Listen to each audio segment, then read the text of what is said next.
Good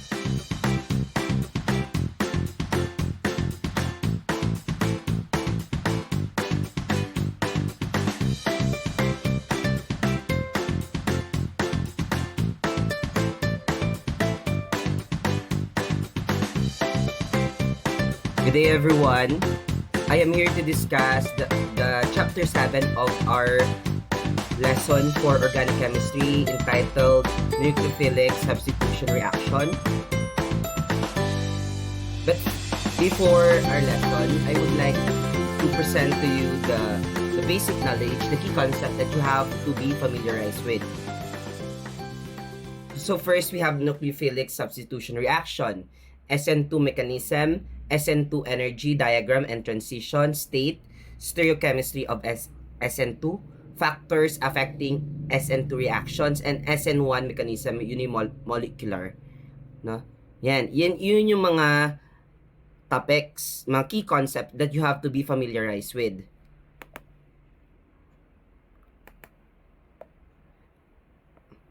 So we have nucleophilic substitution reaction. What do you mean by this?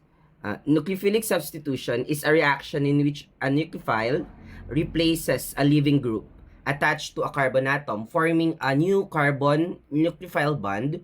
It is one of the most important reaction types in organic chemistry for converting alkyl halides into alcohol, ethers, amines, and other functional groups. We have SN2 mechanism. What do you mean by SN2 mechanism? Class. What do you mean by that? SN2 mechanism.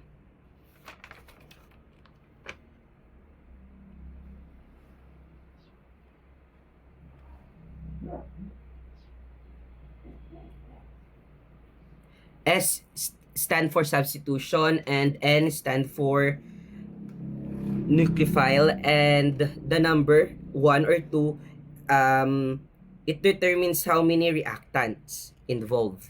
Okay? Probably some of you are not familiar with it.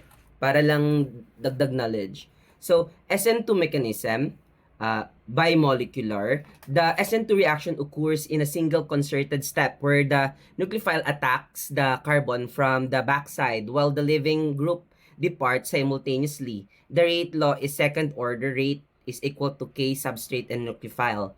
SN2 energy diagram and transition state that SN2 energy diagram shows a single high energy transition state with no intermediate. In the transition state, the carbon has a trigonal bipyramidal geometry with partial bonds to both the nucleophile and the living group.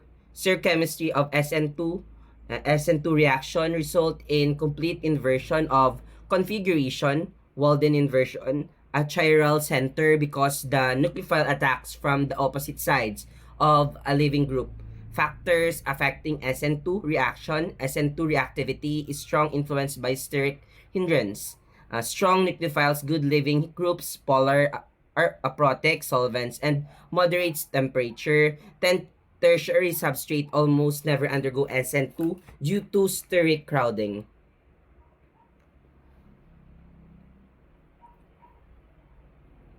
SN1 mechanism, unimolecular. The SN1 reaction proceeds in 2 steps. Low rate determining formation of carbocation, intermediate by loss of the leaving group, followed by rapid nucleophilic attack. Clear? I hope it's clear. So, SN1 energy diagram is the energy diagram features 2 transition states separated by carbocation intermediate. The first step, carbocation formation, has the highest activation energy, making it rate determining. Stereochemistry of SN1. SN1 reaction lead to racemization or partial racemization at a chiral center because the planar carbocation allows nucleophilic attack from either phase with nearly equal probability. SN1 versus SN2 comparison. SN2 is favored from metal primary substrate with strong nucleophiles in polar aprotic solvents and give inversion, while SN1 is favored for tertiary substrates with weak nucleophiles in polar protic solvents and gives racemization, secondary substrate can follow either pathways depending on conditions, carbocation, stability, and rearrangement. SN1 reaction often involve carbocation rearrangement, hydride or alkyl shifts to form more stable carbocations. This explains the unexpected products, allylic and benzylic substrate react faster in both mechanisms due to resonance of stabilization of the transition state or carbocation.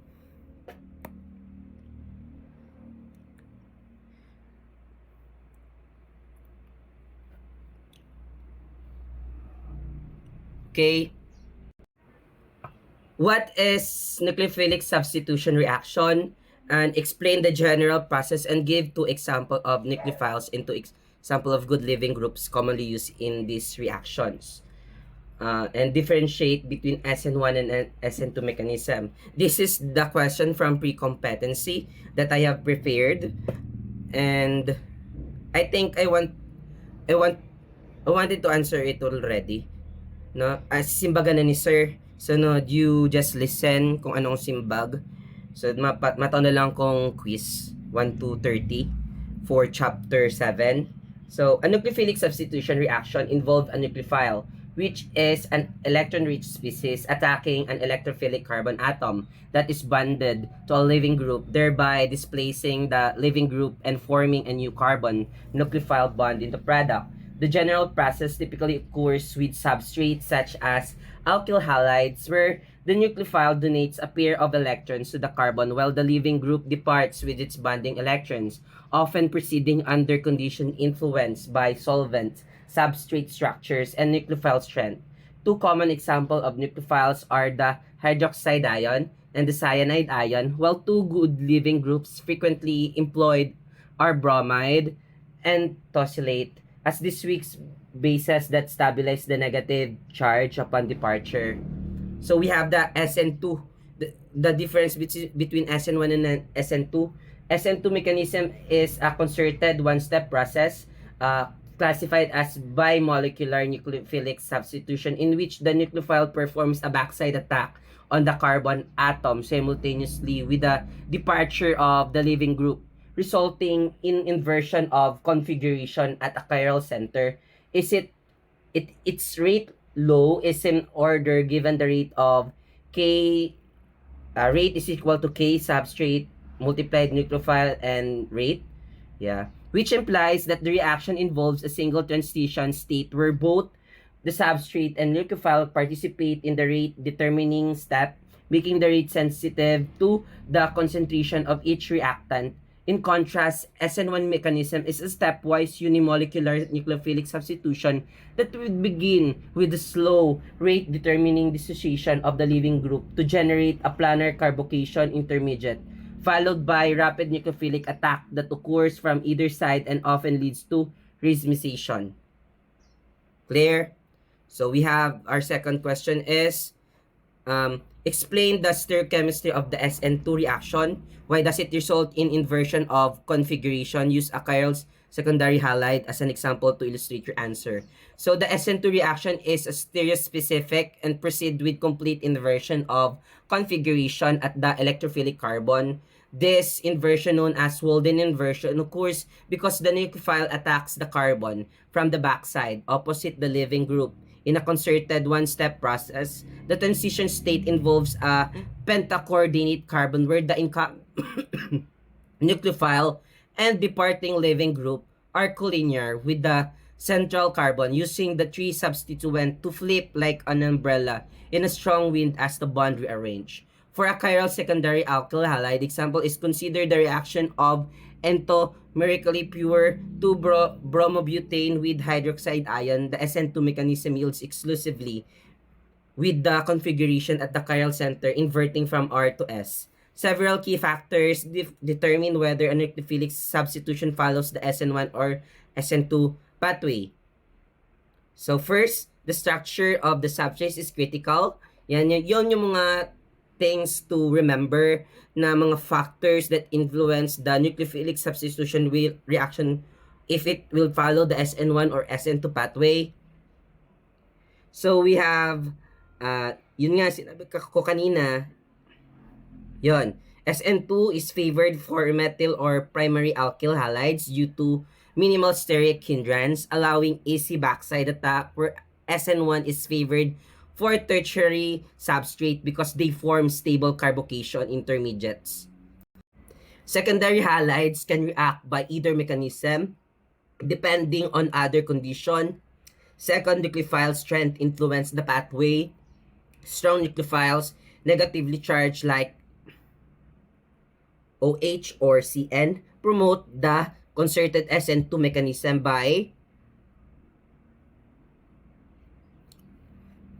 either mechanisms depending on other conditions.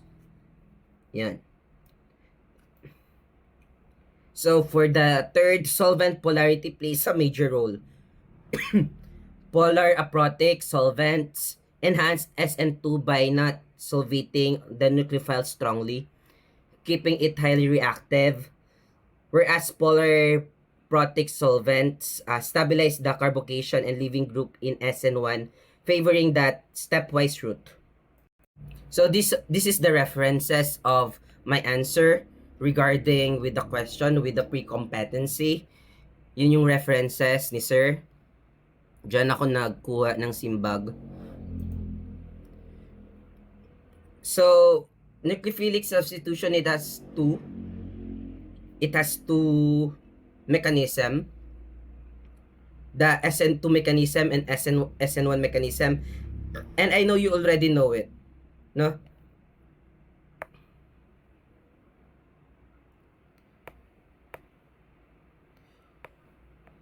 SN1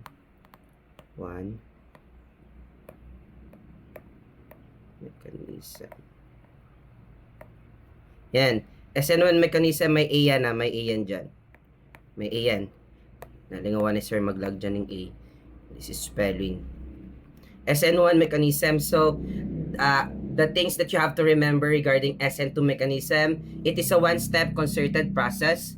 Bond breaking plus bond forming happen simultaneously. I repeat, in SN2 mechanism, SN2, SN2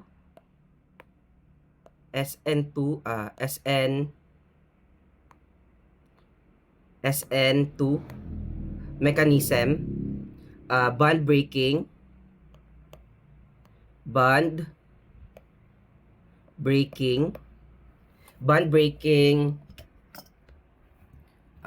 breaking plus bond forming process.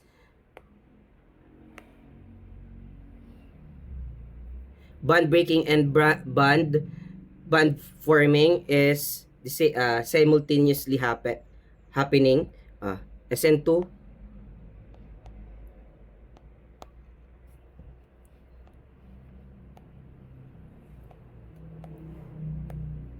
bond breaking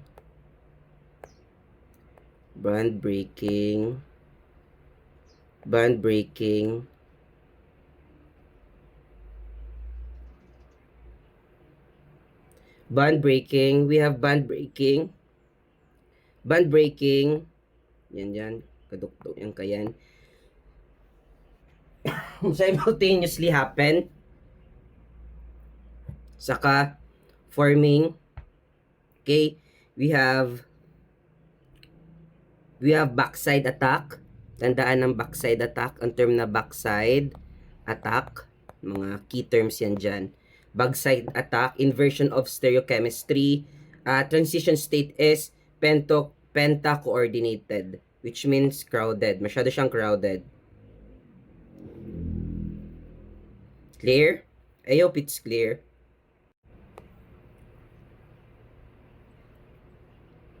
So we have SN1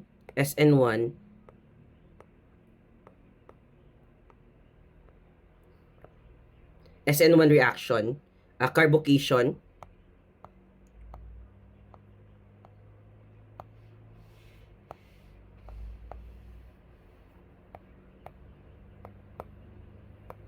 carbocation,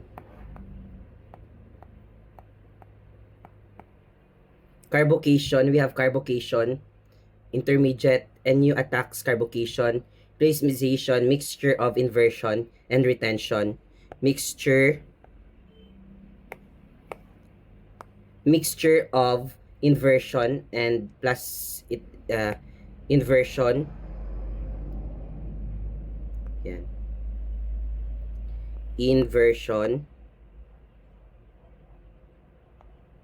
We have inversion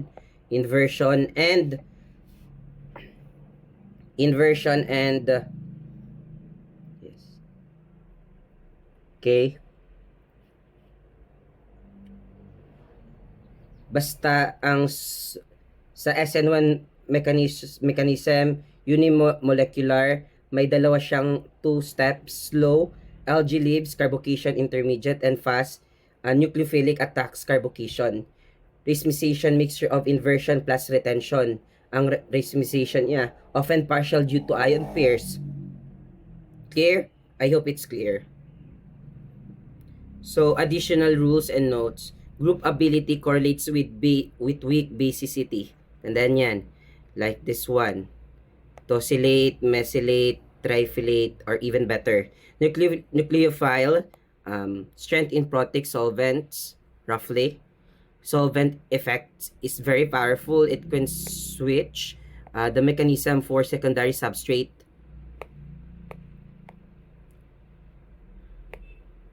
It can switch the mechanism of secondary substrate.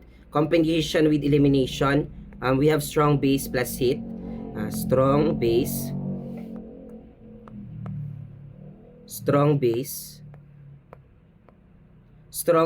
E2 as a side product, E1 as a side product, and acrylic benzyl substrate are special. They do SN1 easily, resonance, and neophytyl very hindered, extremely slow in both SN1 and SN2.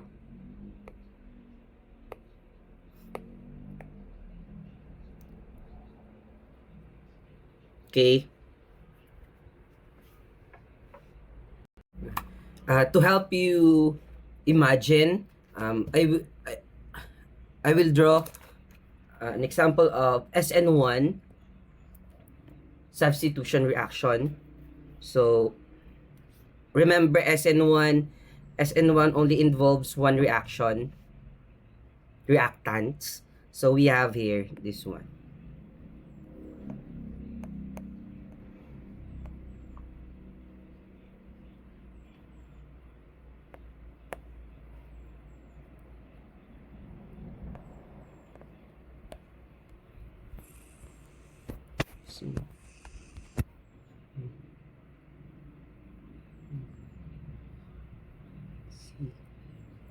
As you can see here, we have Cl.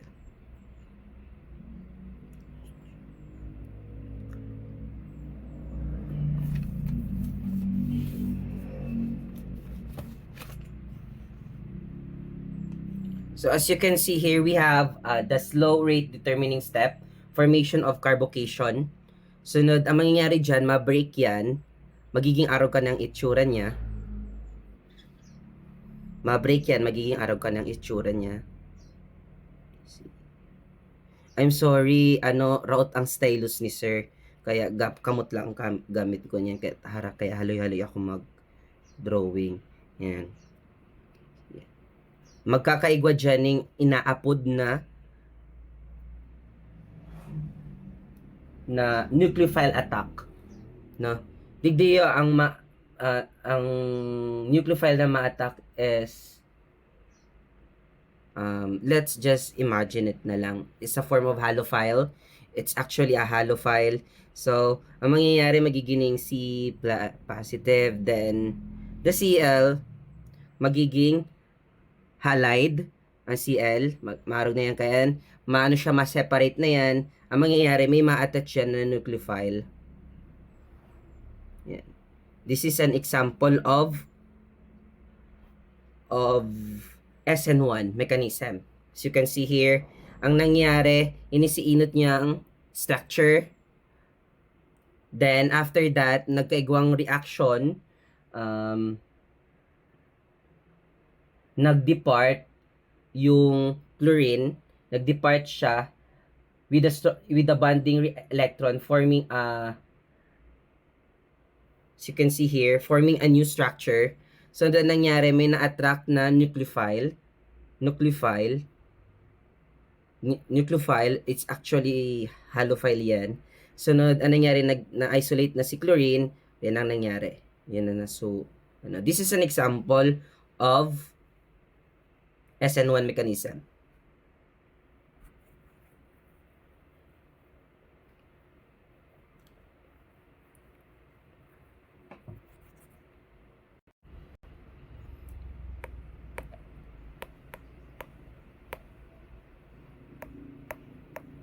Yan. So, we have SN2 reaction. SN2 reaction. SN2 reaction yan. SN2 reaction. We have Na and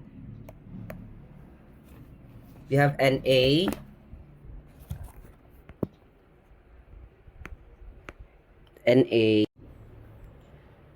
so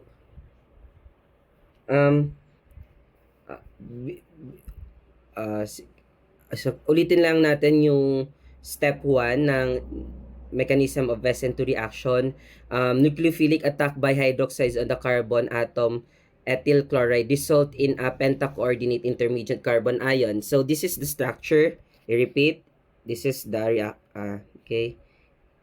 This is the chemical formula, no, plus H C L C H. Ang nangyari, nagkaigwang nucleophilic attack, nag-result siya sa arog chemical formula H Cl CH 3 HO H. Yan yung nangyari. Ganyan yung structure, so may plus Na. Sunod, nagkaroon ulit ng other chemical reactions. Second part ng SN2. Ito na naman yung nangyari doon sa second part. Ito yung structure na para mas much clear yung para kung hindi niyo na imagine. Ito yung nangyari, nagkaroon ng breaking of the carbon-chlorine bond takes place immediately resulting in ethanol. So you can see here, ito yung product ng unang chemical formula, 'di ba? Nagkaroon ulit ng chemical reaction. Yan. Sunod yan. Nagkaroon ulit ng Na. Nagkaroon ulit ng chemical reaction. Ganito na kung nangyari.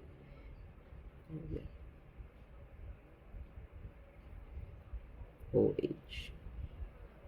Then, naging ethanol na siya. Naging ethanol. Nag-result siya sa ethanol and a sodium chloride plus NaCl. Yun yung naging product niya. Nagkaroon ito ng chemical reaction. Naging product niya na ito.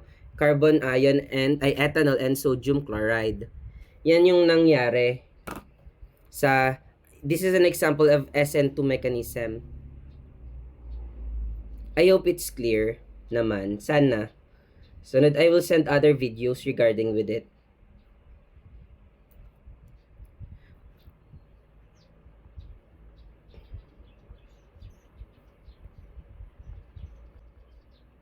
So thank you for watching, and I hope that you study. I hope you read the modules, you watch my videos, because I will be giving quiz 1 to 30 regarding with module number 7. And I hope you're doing well, you eat, you take your break, you relax, you sleep, and thank you for watching. Please comment what you have learned. I will add it. It will serve as a presentation Just comment what you have learned, and that's it. Thank you very much, and have a nice day.